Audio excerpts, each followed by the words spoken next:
Hello students, welcome to class 10th। मैं आपकी नई मेंटोर हूँ जसप्रीत कौर। मैं आपको मैथ्स पढ़ाऊंगी। तो आज हम अपना फर्स्ट चैप्टर स्टार्ट कर रहे हैं, दैट इज़ बैंकिंग। बैंकिंग एक ऐसा इंस्टीट्यूशन है जिसमें हम मनी को जमा करते हैं और उस पर हमें बैंक इंटरेस्ट देता है और फिर हम उस अमाउंट को लेकर घर वापस आते हैं। दैट मीन्स हम मनी जमा करते हैं, उस मनी को हम क्या बोलते हैं, प्रिंसिपल। उसमें बैंक हमें इंटरेस्ट देता है। ये इंटरेस्ट इस मनी में ऐड हो जाएगा और फिर हमें वो क्या देता है, बैंक अमाउंट देता है जो कि मनी प्लस इंटरेस्ट होता है। इस अमाउंट को मैच्योरिटी वैल्यू भी बोला जाता है। ये टर्म्स आप अपने बैंकिंग चैप्टर में स्टडी करेंगे। बैंक के पास 4 अकाउंट्स होते हैं खुलवाने के लिए। जैसे अगर मैं बैंक के पास जाती हूँ और अपना अकाउंट खुलवाने के लिए बोलती हूँ तो बैंक मुझसे पूछेगा आपको कौन सा अकाउंट खुलवाना है। तो उसमें से कौन से ये 4 अकाउंट होते हैं। एक तो होता है saving account, current account, fixed account and recurring account. Saving account उन लोगों के लिए होता है जो अपनी सेविंग्स को इकट्ठा करके कभी किसी भी समय जाकर बैंक में जमा कर सकते हैं। करंट अकाउंट बेसिकली बिजनेसमैन के लिए होता है। फिक्स्ड अकाउंट जब हम पूरा बहुत सारा बल्क में अमाउंट लेकर बैंक में जाते हैं और उसे फिक्स्ड करा देते हैं, जैसे वो 1 ईयर या 2 ईयर्स जितने भी ईयर्स की होती है फिक्स्ड अकाउंट, उसे फिक्स्ड करा देते हैं और 2 साल के बाद हमें उसमें इंटरेस्ट ऐड होकर मिल जाता है। अब जो पढ़ना हमें है वो इस चैप्टर में रेकरिंग अकाउंट है।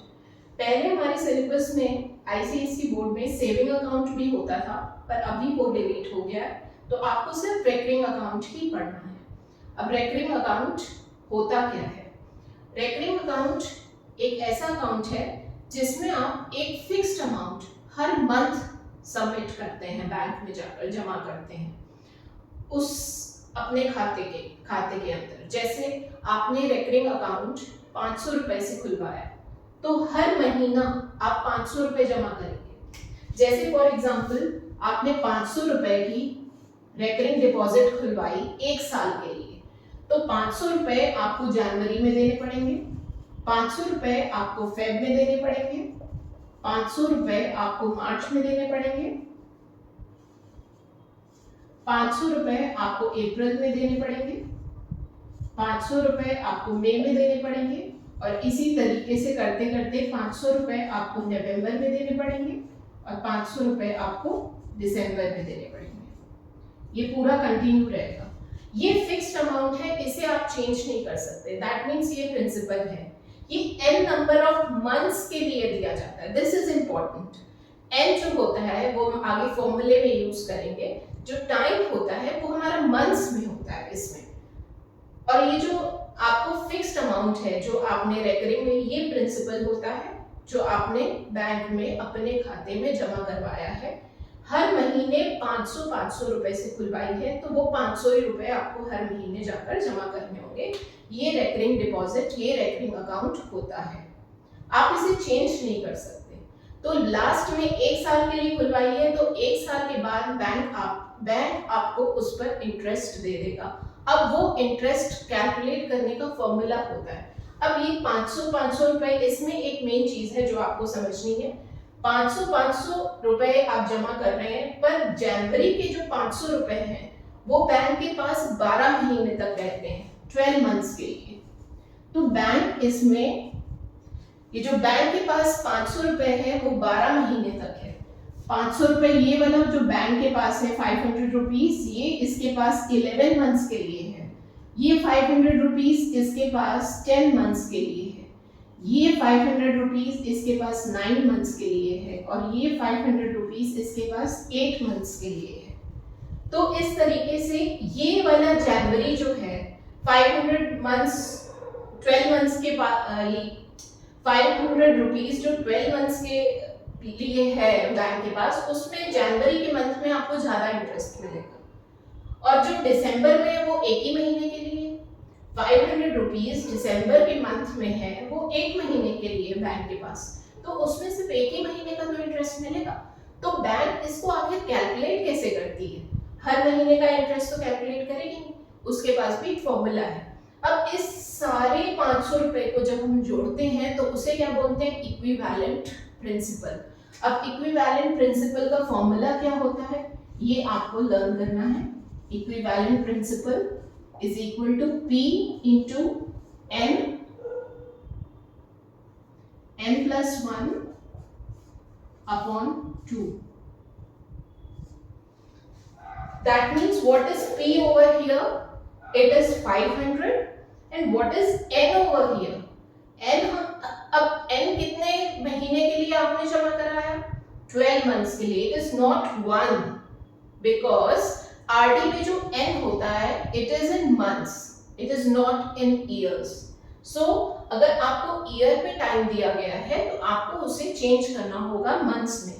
तो इसका मतलब n जो है 12 होगा इसमें और 12 into n plus 1 is 12 plus 1 that is 13।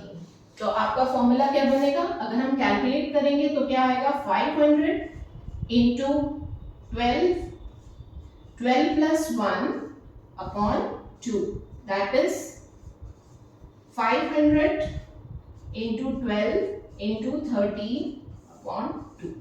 इसे आप कैलकुलेट करेंगे तो ये किसके बराबर आ जाएगा इक्विवेलेंट प्रिंसिपल।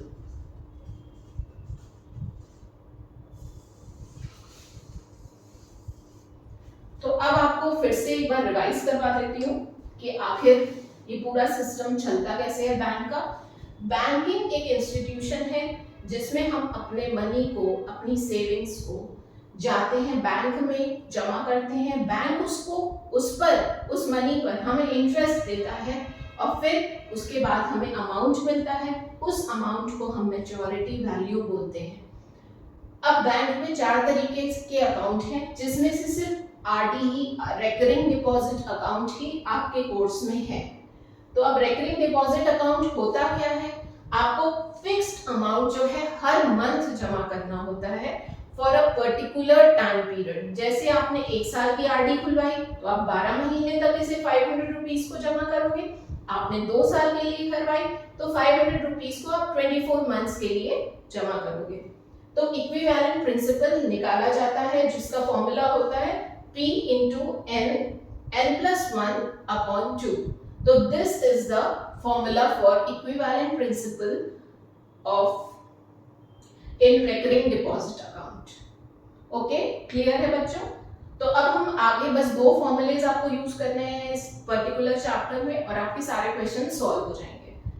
तो I will try my best to solve all your problems. Just comment me if you have any doubt. Yes students, अब हमने इक्विवेलेंट प्रिंसिपल पढ़ लिया है। अब क्योंकि हमने क्लास 7th और 6th में पढ़ा था व्हाट इज सिंपल इंटरेस्ट, तुम लोगों ने पढ़ा होगा सिंपल इंटरेस्ट क्या होता है P into R into T upon 100। तो अब रेकरिंग डिपॉजिट का इंटरेस्ट निकालना है तो बस इस फॉर्मूले में प्रिंसिपल वाला जो इक्विवेलेंट प्रिंसिपल का जो फॉर्मूला है इस P में वो पुट कर दो, आंसर मिल जाएगा। जैसे अब रेकरिंग डिपॉजिट का जो इंटरेस्ट आ रहा है वो क्या होगा इक्विवेलेंट प्रिंसिपल उसे इसके अंदर पुट कर दो। क्या था formula P into n plus 1 upon 2 r क्या होता है रेट परसेंट पर एनम, तो दैट मींस r अपॉन 100 कर लेंगे क्योंकि वो परसेंटेज है। पर एनम है, एनम मींस ईयरली, तो दैट मींस 12 ये जो t है टाइम पीरियड है उसको भी तो हमें ईयर में चेंज करना होगा। दैट मींस उसको हमें ये जो मंथ्स है इसे हमें 12 से डिवाइड करना होगा, ठीक है। और ये 100 हो गया, ये परसेंट हमने लिया था तो ये 100 हो गया। तो P into R into T ये हो गया, n जो हमने ले लिया ये 12 से हमने डिवाइड क्यों किया है क्योंकि ये रेट जो है वो हमारा परसेंट पर एनम है तो इसीलिए हमने इसको 12 से डिवाइड किया। तो this is the formula of interest of recurring deposit account. तो इस फॉर्मूले से हम इंटरेस्ट निकाल लेंगे। अब तुम लोग को एक और फॉर्मूला पता था what is amount, amount is principal plus interest, तुम लोग को ये पता था। तो प्रिंसिपल इसमें क्या होगा P into n, that means जो अमाउंट जो फिक्स्ड अमाउंट तुम लोग ने n मंथ्स के लिए जमा किया है वो तुम्हारा हो जाएगा अमाउंट जो तुमने बैंक में जमा किया है। उस अमाउंट में हमने ये इंटरेस्ट जो आएगा या फिर ये इंटरेस्ट हम कैलकुलेट भी कर सकते हैं, ये इंटरेस्ट प्लस कर देंगे तो हमें अमाउंट मिल जाएगा। अब अमाउंट का इस चैप्टर में नाम क्या है, मैच्योरिटी वैल्यू। तो दिस फॉर्मूला आपने पहले से ही पढ़ा हुआ है, बस इसमें आपको वैल्यूज पुट करनी है, बस और कुछ नहीं करना है। तो amount is equal to P plus I. अब P is P into N, that is principal को हमने एन मंथ्स के लिए जमा किया है वो और इंटरेस्ट को हम प्लस कर देंगे तो हमें मैच्योरिटी वैल्यू मिल जाएगी। तो these are the formulas which you have to remember. One is the formula for majority value and one is the formula for interest. From this formula also you can calculate the interest. Interest आप इस formula से भी calculate कर सकते हैं। Interest को यहाँ रखा mb minus p into n is equal to interest। तो ये हो जाएगा, ये इंटरेस्ट का फॉर्मूला हो जाएगा। तो ये दो फॉर्मूलेस लर्न करने हैं, that is maturity value is equal to p into n plus i and i is equal to p into n plus 1 upon 2 into 12 into r upon 100. These are the two formulas for the banking chapter. Okay, चलिए students, first question हम banking का करते हैं। तो सबसे पहले जब भी कोई क्वेश्चन आपको अगर दिया जाता है तो आप गिवन वगैरह लिख लिया करिए। गिवन क्या है, आपको क्या दिया है, सोनिया हैड आरडी अकाउंट, मैंने शॉर्ट फॉर्म यूज किया है, recurring deposit account in a bank and deposited ₹600 per month. 600 rupees per month, एक महीने में 600 रुपए जमा कर रही है, तो 600 रुपीज हमारा क्या हो जाएगा, ये प्रिंसिपल हो जाएगा 600 रुपीज। ओके, और मंथ में भी दिया है तो हमें कुछ चेंजेस करने की जरूरत भी नहीं है। टाइम पीरियड क्या दिया है, सॉरी टाइम पीरियड क्या दिया है, 2.5 years, दैट इज 2.5 years मतलब 2.5 years। बट ये ईयर्स में है तो हमें किस में चेंज करना पड़ेगा, मंथ्स में। तो 2 into 12 plus 6 months, half year means 6 months, और 2 into 12, या आप ऐसे भी कर सकते हो, हाफ into 12 दैट इज 6। तो 2 into 12 is 24 plus 6 is equal to 30 months। ये हमने मंथ्स में चेंज कर लिया। और फिर हमारे पास क्या है, rate of interest is 10% and that is per annum। And what we have to calculate, find the maturity value of this account। तो maturity value का क्या फॉर्मूला था, एग्जाम में आप पूरी स्पेलिंग्स वगैरह लिख के आओगे, शॉर्ट फॉर्म्स मत लिखना क्योंकि मार्क्स कट जाएंगे अगर आपने शॉर्ट फॉर्म यूज किया। Maturity value is equal to principal into n plus i। What is i over here, this is interest, n is number of months, p is principal. आप यहाँ पे लिख भी सकते हो, p is equal to principal, n is equal to number of months and i is equal to interest। अब सबसे पहले हमें इंटरेस्ट कैलकुलेट करना होगा, मेजॉरिटी वैल्यू निकालने के लिए हमें इंटरेस्ट कैलकुलेट करना होगा। तो इंटरेस्ट हम कैलकुलेट कर लेते हैं यहाँ पर। Interest is equal to, formula आपको याद है, p into n plus 1 upon 2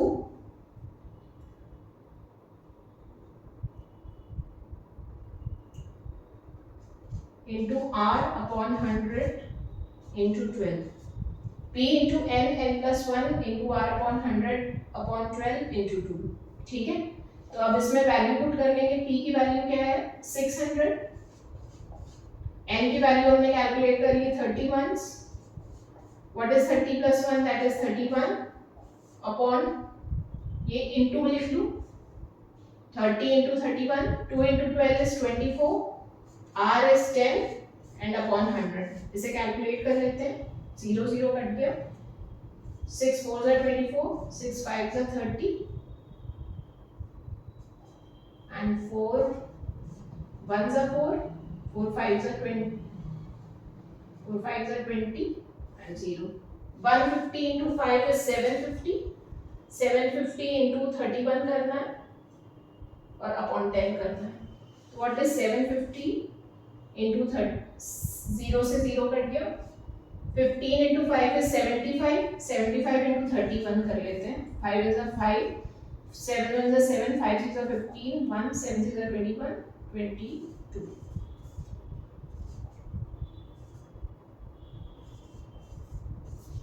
This is 2325. ये रुपी इंटरेस्ट आ गया आपका। अब ये इंटरेस्ट आ गया तो हम p इंटू एन में प्लस कर दें, तो ये मैच्योरिटी वैल्यू आपकी क्या आ जाएगी? Majority value is equal to P is 600 into N is what? N is 30 plus I is 2325. 600 into 30 is 18,000 plus 2325 and that is 2325 rupee. तो इसकी स्क्रीनशॉट ले लीजिए और आपको खुद अपने आप करना होगा। रजिस्टर और पेन पेपर लेकर बैठिए और क्वेश्चंस को सॉल्व करिए, तब आपको क्लियर हो जाएगा। ये फर्स्ट टाइप का क्वेश्चन है जिसमें हमने मेजॉरिटी वैल्यू को कैलकुलेट किया है। अब हम सेकेंड टाइप का क्वेश्चन देखेंगे। अब students, mister Gupta open a RD account in a bank, he deposited ₹2500 per month. तो इसमें प्रिंसिपल आपको पता चल गया, principal is equal to 2500 rupees per month for 2 years। तो टाइम भी आपको पता चल गया, 2 years means you have to calculate it in, convert it in months, months में कैलकुलेट कर लो, 2 into 12 that is 24 months। At the time of majority he got, तो मेजॉरिटी वैल्यू तुम्हें पता है, at the time of majority means majority जब RD तुम्हारी खत्म हो गई तो मेजॉरिटी में उसे क्या वैल्यू मिली? तो उसे 67,500 रुपीज मिले। तो मेजॉरिटी वैल्यू क्या हो गई? 67,500 रुपीज। अब सबसे पहले हमें निकालना है total interest earn by mister Gupta, फिर दूसरा rate of interest per annum. तो इंटरेस्ट निकालने के लिए क्या फॉर्मूला? हम मेजॉरिटी वैल्यू वाला फॉर्मूला लगाएंगे। मेजॉरिटी वैल्यू क्योंकि हमें दी गई है, तो जो सी चीज हमें दी जाती है हम वही वाले फॉर्मूले इसको अप्लाई करते हैं। तो मेजॉरिटी वैल्यू दी गई है, हम वो वाला फॉर्मूला अप्लाई करेंगे। Majority value is equal to P into N plus I। तो what is P over here? ये तो 67,500 है, P 2500 है, into N तुम्हारा 24 है प्लस I। अब इसे कैलकुलेट कर लेंगे, आई आ जाएगा सब्ट्रैक्ट करने के बाद 67,500 is equal to 24 into 25 is how much?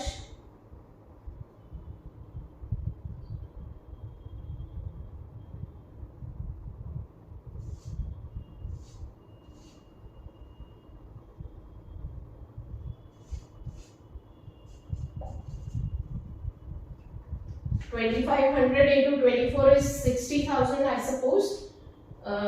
एक बार कर लेते हैं, 25 into 24 is 25, 24 into 25 4 is 100, 10 के आई 25 2 is 600। Okay, it is right। 67,500 is equal to 60,000 plus I। What is I over here? I is 67,500 minus 60,000।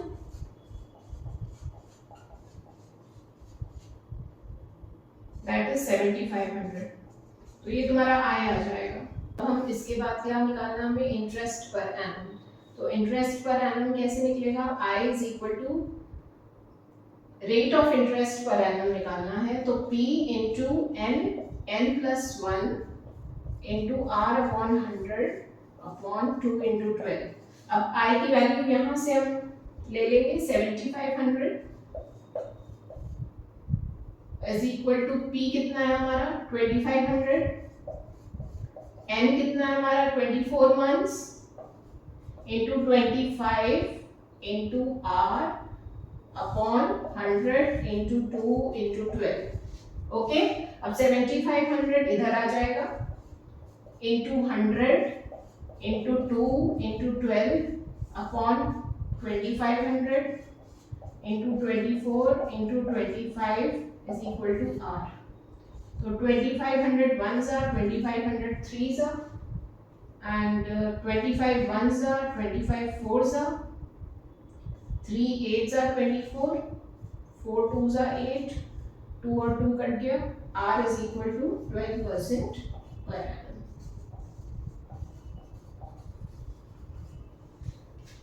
तो एक बार मैं फिर से समझा देती हूँ, ये क्वेश्चन 2010 में आया है, तो इस टाइप के क्वेश्चंस आप एक्सपेक्ट कर सकते हो एग्जाम में।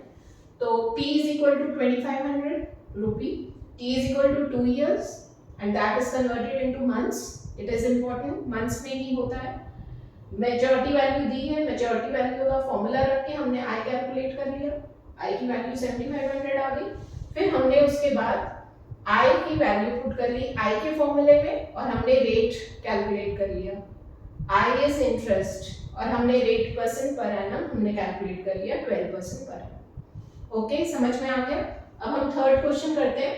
ये 2010 में आया है ये क्वेश्चन, तो ये ध्यान रखना, इस टाइप के क्वेश्चंस आप एक्सपेक्ट कर सकते हो। यस स्टूडेंट्स, ये हमारा थर्ड क्वेश्चन है, एक बार इसे पढ़ लेते हैं। Mohan has RD account in a bank for 2 years at 6% simple interest.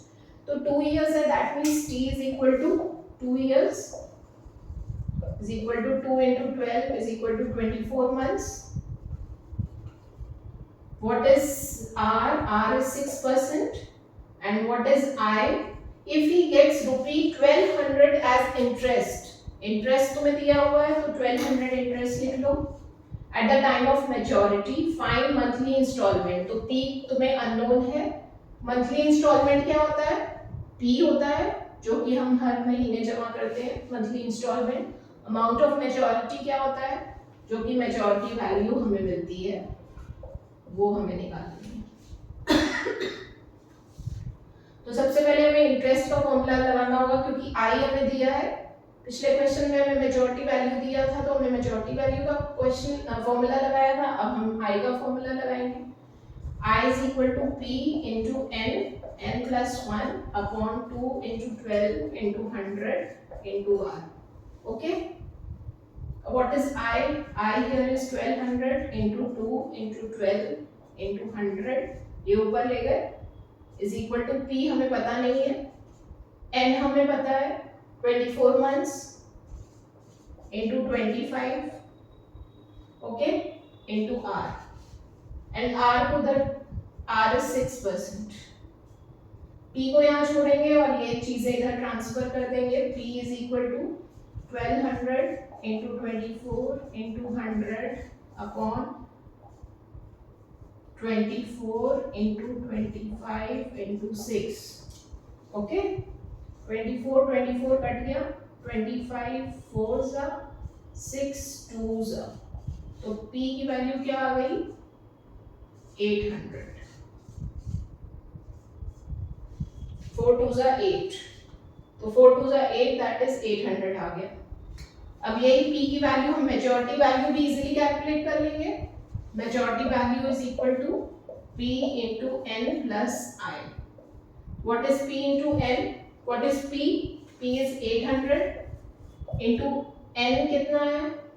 N हमारे पास 24 months है, तो 24 plus I कितना है? 1200। I कितना है? 1200। तो ये हमने कैलकुलेट कर लिया। 800 into 24, 8 4 जा 32, 8 2 जा 16, 390।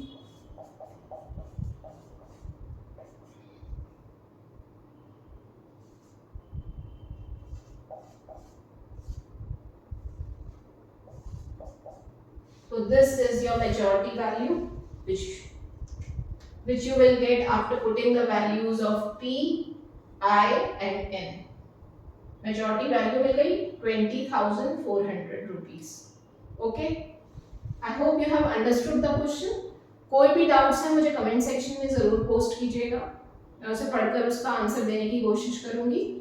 और एक क्वेश्चन जो जनरली बच्चों को कंफ्यूज करता है इस चैप्टर में, वो है टाइम निकालने वाला। वो हम एक क्वेश्चन जरूर लेंगे।